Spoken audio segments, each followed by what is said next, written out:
Assalamualaikum warahmatullahi wabarakatuh. Hello everyone. Introduce myself. My name is Elisa Nasari, NPM 22411190, Management Class 22C. Here I will present about an internship. Let's see it together. Pengertian intensif. Insentif. Insentif adalah suatu yang mendorong atau memiliki kecenderungan untuk merangsang sebuah kegiatan, suatu motif, dan imbalan yang dibentuk untuk memperbaiki produksi. Pada dasarnya, pemberiannya dapat dihubungkan dengan balas jasa atau prestasi ekstra yang melebihi suatu standar yang telah ditetapkan dan telah disetujui bersama. Pengaturan insentif sendiri harus dibuat dengan cermat, tepat, dan transparan. Jumlah yang diberikan kepada seseorang harus dihubungkan dengan jumlah apa yang telah dicapai selama periode tertentu, sesuai dengan rumus pembagian yang telah diketahui. Semua secara nyata. Rumus pembagian didapat secara adil sehingga dapat mendorong meningkatkan lebih banyak pengeluaran output kerja dan meningkatkan keinginan kuat untuk mencapai tambahan penghasilan, serta dapat menguntungkan semua pihak. Selanjutnya ada bentuk insentif. Berdasarkan bentuknya, insentif dibagi menjadi 3, yaitu insentif bentuk uang, lingkungan kerja yang baik, dan dalam bentuk partisipasi. Berikut penjelasannya masing-masing. Yang pertama, insentif berbentuk uang. Pegawai umumnya lebih memilih menerima insentif dalam bentuk uang. Hal ini berkaitan dengan realisasi kualitas kehidupan pegawai yang lebih baik dari sisi keuangan. Karena bentuknya praktis, dana hasil bonus dapat digunakan kebutuhan hidup pegawai tersebut terpenuhi. Yang kedua, insentif berbentuk lingkungan kerja yang baik. Lingkungan kerja yang baik kadang tidak ternilai harganya dengan hal material. Lingkungan kerja yang suportif, memacu motivasi karyawan dan mendukung kenyamanan dalam bekerja dan peningkatan prestasi kerja. Yang ketiga, insentif dalam bentuk partisipasi. Kesempatan untuk berpartisipasi dalam bentuk berkomunikasi dengan petinggi di perusahaan bisa memberikan dorongan semangat kepada pekerja. Dengan kesempatan seperti ini, maka seorang pegawai dapat belajar secara langsung dari karir dapat meningkatkan lebih cepat sesuai dengan kinerjanya. Dengan adanya kesempatan menjadi partisipan, seorang pegawai dapat pengakuan dan mendapat dukungan dari perusahaan. Selanjutnya ada tujuan insentif. Apresiasi kinerja sering tidak ternilai harganya dalam meningkatkan motivasi kerja. Jika dilihat dari tujuannya, dapat dilihat dari sisi perusahaan dan juga dapat dilihat dari sisi karyawan. Tujuan bagi karyawan, hasil materi dan penghargaan yang didapat mampu memperbaiki dan meningkatkan pendapatan. Pendapatan dapat ditabung, investasi, atau beli barang yang sudah lama diinginkan. Insentif dapat memperbaiki dan meningkatkan motivasi kerja karyawan sehingga para pekerja berusaha untuk berprestasi. Sehingga akan tercipta lingkungan kerja yang sehat. Kompetisi sehat antar karyawan juga dapat mengasah efektivitas untuk bekerja secara efektif. Tujuan bagi perusahaan. Karyawan berkualitas merupakan aset penting perusahaan. Insentif dapat menjadi salah satu cara untuk mencegah karyawan yang berkualitas pindah ke perusahaan lain. Perusahaan ini juga dapat menegaskan posisinya sebagai pendukung karyawannya untuk berkembang dengan mempertahankan dan meningkatkan moral kerja para pekerja. Penerapannya juga bertujuan untuk meningkatkan produktivitas perusahaan. Dengan kata lain, hasil produksi bertambah dan setiap unit satu persatu di satuan waktu, serta meningkatkan hasil kerja usaha.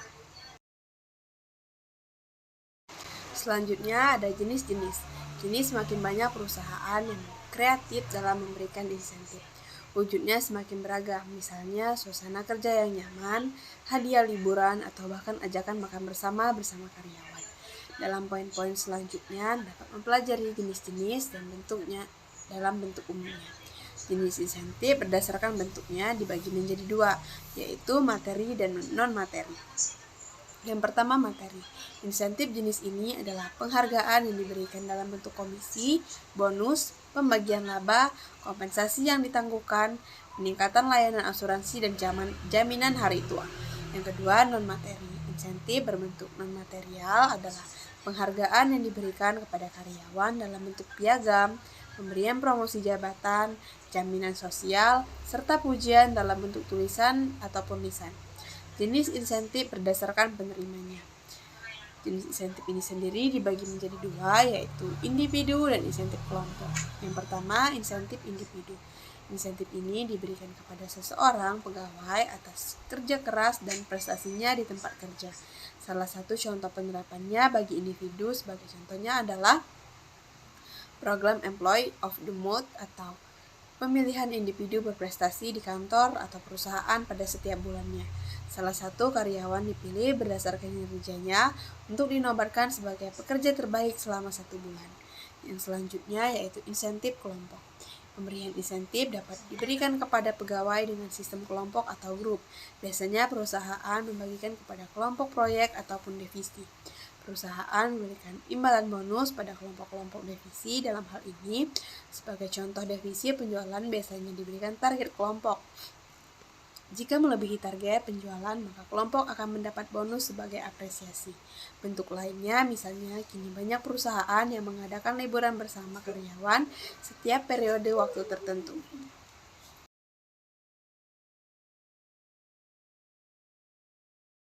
Ciri-ciri membaca intensif.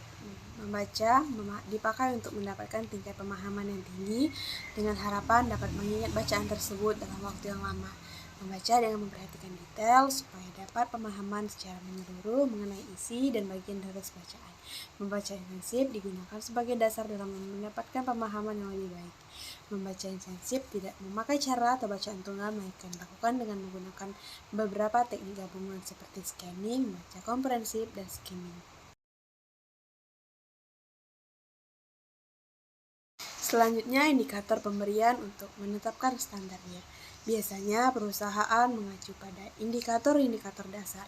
Secara umum, indikator pemberiannya adalah pegawai yang dapat menunjukkan hasil melebihi target, pegawai yang mampu merealisasikan ide atau pengembangan perusahaan, waktu kerja yang efektif, waktu kerja pegawai dalam menyelesaikan pekerjaannya, senioritas karyawan.